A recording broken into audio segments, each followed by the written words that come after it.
All right, part two. Um, and I believe the last year of Oregon, where really I got a stable job, and it get like that really put in perspective of like how my money should be spread out, or how expenses, save, and well, what you need to buy for groceries and your phone and things like that. After Oregon, I ended up moving back to Indiana. I forgot how much I had. I want to say I probably had maybe like $3,000 saved up in my savings account. Not savings, my checking account. I I actually don't believe in a savings account anymore, and I never really had one anyways. And then trying to get all my thoughts together on this, because there was something I wanted to mention about or talk about, but I kind of just forgot it.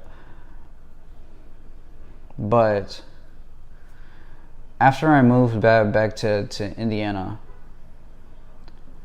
I had to stay with my family for a little bit. I think I was there for maybe, I want to say,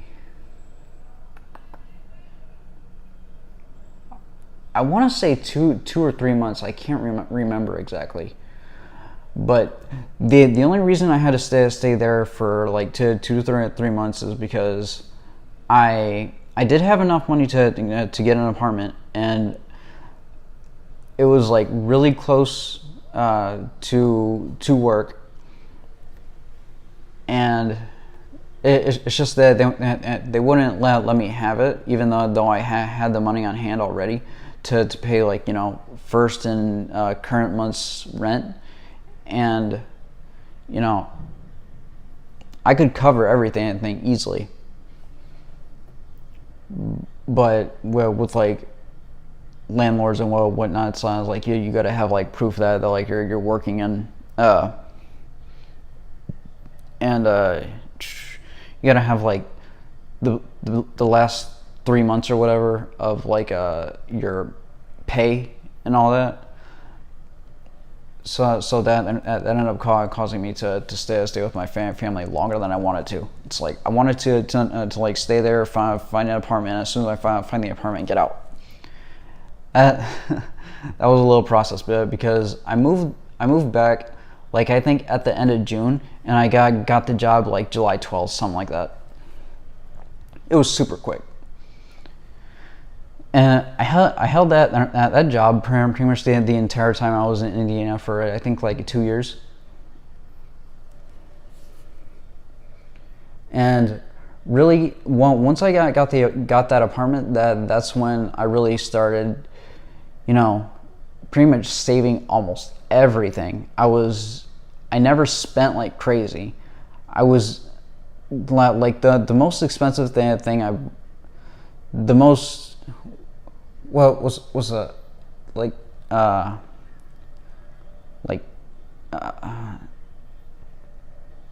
most spendy I've ever gotten was I bought a 4K TV, but that was only probably like $600. And then I bought the Xbox One X. That was like around 400 or 300, and it was on sale. It's like the most I ever really spent anything on for me is like my gaming stuff, and I mostly live as a minimalist for the most part, and that's how I can save so much. And and like when I was since I was saving up so much, I forgot how much I had, but like at a certain point, I think it was around like $8,000 or $10,000 saved up in my checking account. That really put into mind where like I needed to start like investing it and start growing it more. But that was also the time when we got a new coworker, and he was from Los Angeles, and he told me that like he moved and he was still on the lease for his old apartment, and he offered me that place to move into. And I was talking about moving to LA for like the past year. Like I was saving up for that.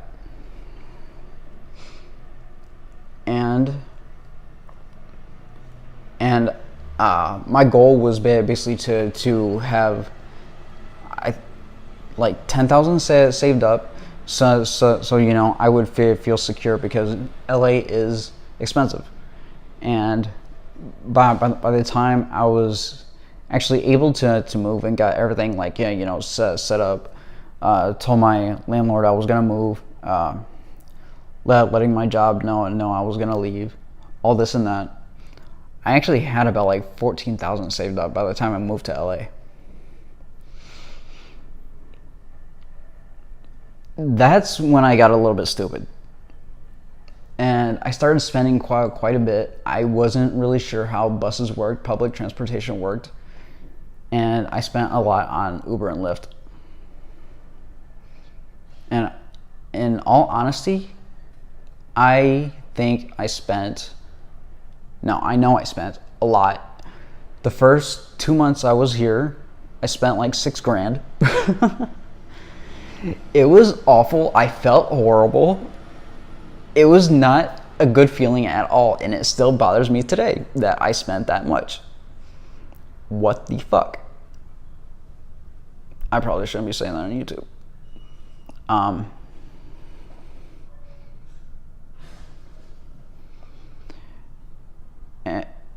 And like also it's like I was looking at like you know I had ideas of investing because I found this guy on YouTube.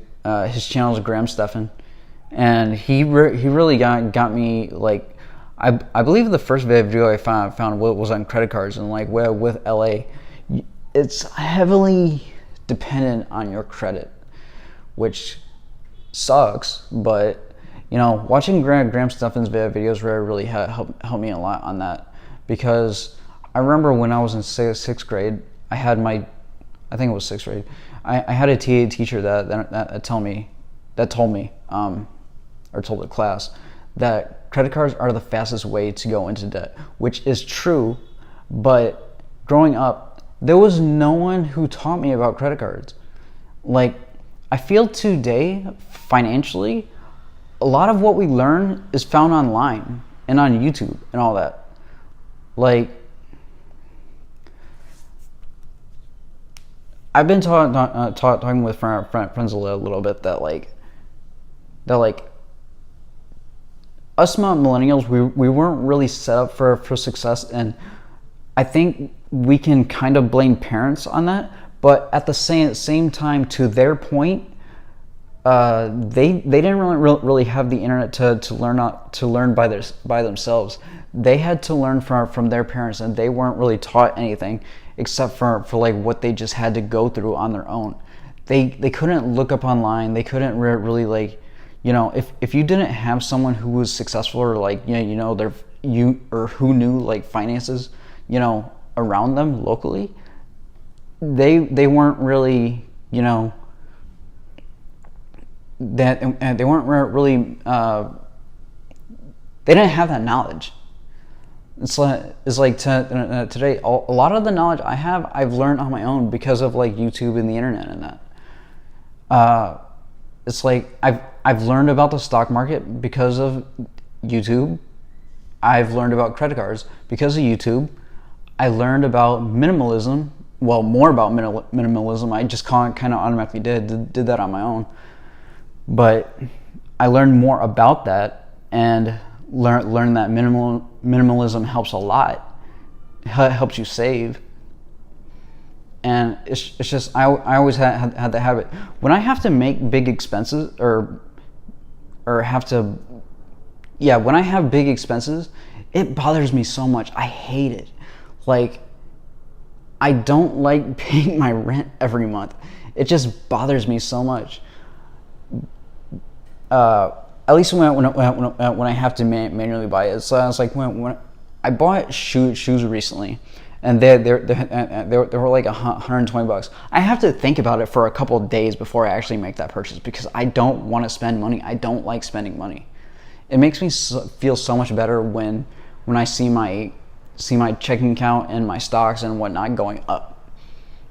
At the end of the day, it is a mindset that you need to have. And again, with the motivation thing, I will continue this on with part 3.